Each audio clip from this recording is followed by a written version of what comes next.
कांग्रेस हुकूमत ने माइनॉरिटीज़ के लिए 1000 करोड़ भी नहीं दिए। टिमरीज स्कूल्स की शिनाख्त ख़त्म करना हुकूमत की साजिश, हरीश राव का बयान। बीआरएस के कायद हरीश राव ने कमज़ोर तबक़ात एसटी, एससी, बीसी और माइनॉरिटीज़ से किए गए वादों की तकमील में नाकामी का इल्ज़ाम आयद किया और कहा कि कामारेड्डी डिक्लेरेशन के मुताबिक एक भी स्कीम को रूबे अमल में नहीं लाया गया। मुसलमानों के लिए गुज़िश्ता साल बजट में 3300 करोड़ रुपये मख्तस किए गए थे, लेकिन साल के ख़त्म तक 1000 करोड़ रुपये भी जारी नहीं किए गए। शादी मुबारक स्कीम के तहत फ़ीकस जोड़े को 1 तोला सोना देने का वादा भी वफा न हो सका।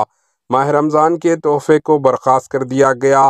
माइनॉरिटी तलबा के लिए बीआरएस हुकूमत में क़ायम करदा 200 से ज़ायद टिमरीज स्कूलों को कांग्रेस रेवंत रेड्डी हुकूमत ने इंटीग्रेटेड स्कूल्स में ज़म करने का ऐलान किया है, जिसका मकसद माइनॉरिटी स्कूल्स की अलहदा व शिनाख्त को ख़त्म करना है।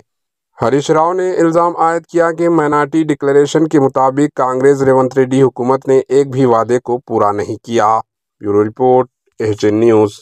గర్వకారణం అధ్యక్ష, మీరు కూడా దళిత సామాజిక వర్గం నుంచి వచ్చారు. నేను కూడా ప్రతి సంవత్సరం నూతన సంవత్సరానికి 31 డిసెంబర్ ఒక ఎస్సీ హాస్టల్లో పోయి పిల్లలతో కేక్ కట్ చేసి పిల్లలతో భోజనం చేసి ఆ పిల్లలతో పడుకోవడం నాకు అలవాటుగా చేసుకున్న అధ్యక్ష. నూతన సంవత్సర వేడుకలు ఒక ఎస్సీ హాస్టల్లో ఒక బీసీ హాస్టల్లో ఒక 15 ఏళ్లు జరుపుకున్నవాడిని అధ్యక్ష.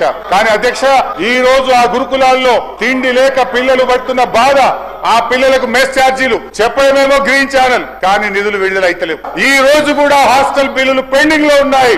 ఐ చార్జ్ దిస్ గవర్నమెంట్, మాటల్లో గ్రీన్ ఛానల్, బట్ విడుదలలో మాత్రం ఎస్సీ, ఎస్టీ, బీసీ హాస్టళ్లకు కూడా ఈ రోజు నిధులు విడుదల గాక పిల్లలకు సరి అయిన భోజనం అందడం లేదు అధ్యక్ష. ఇవాళ